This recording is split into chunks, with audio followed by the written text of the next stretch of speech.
Get ready, guys, because Summer Games Fest is coming very soon.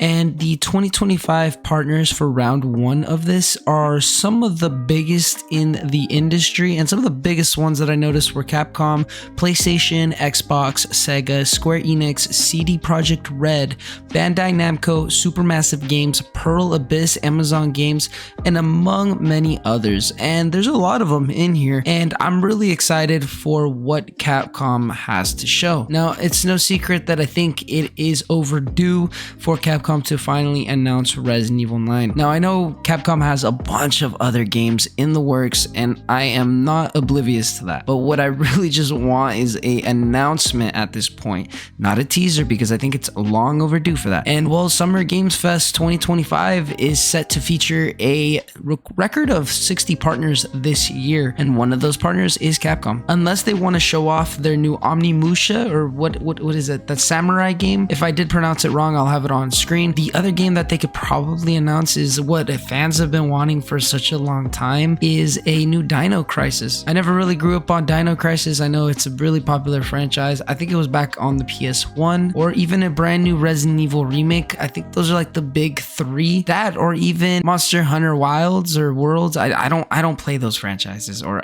series. I really do apologize. I really don't play those, but I am very eager to see if Resident Evil 9 is set to be coming at this showcase. And the most likely date for this is June 6th at 2 p.m. PT, or I think if you're on Eastern Standard Time, it is at 5 p.m. And obviously it's going to be hosted by Geoff Keighley. Now, honestly, do I genuinely think that Resident Evil 9 is going to be announced at this showcase? I really don't. I really don't. And I have a couple of ideas why. I think Capcom is honestly waiting for a 2026 reveal. I really don't think that they're trying to push out anything. And I say that because I think that they have a lot on their plate at the moment. And like I said, it was the Omnimusha game that is coming later next year, I think it was, or 2027. I can't remember. Again, I can't remember the freaking title at the top of my head.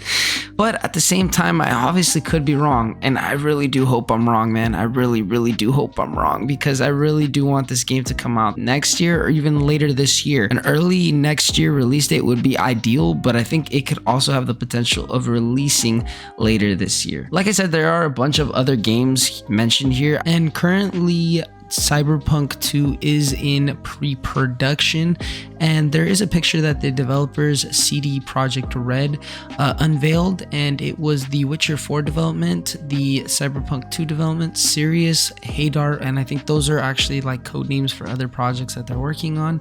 And if you look at the blue on screen, that is for the Witcher 4, which they have a lot of developers working on. There's dates on there showcasing from that date how much they worked on it to now, and I mean, it is really crazy. And you have 96 developers working on Cyberpunk 2. But really, guys, that's really all I wanted to jump on here and talk about. Again, I'm really happy that there was an announcement for Summer Games Fest, and we're getting some new Resident Evil news, potentially maybe some other Capcom properties that they're gonna unveil, maybe a new remake for Resident Evil. We really don't know. And as of right now, we don't know really too much, but I think June 6th is the most likely date where we will get something from Capcom. That's pretty much all I really wanted to go over in today's video. If you guys did enjoy it, please drop a like, subscribe if you guys are new, and I'll catch you guys in the next video. Peace out, guys.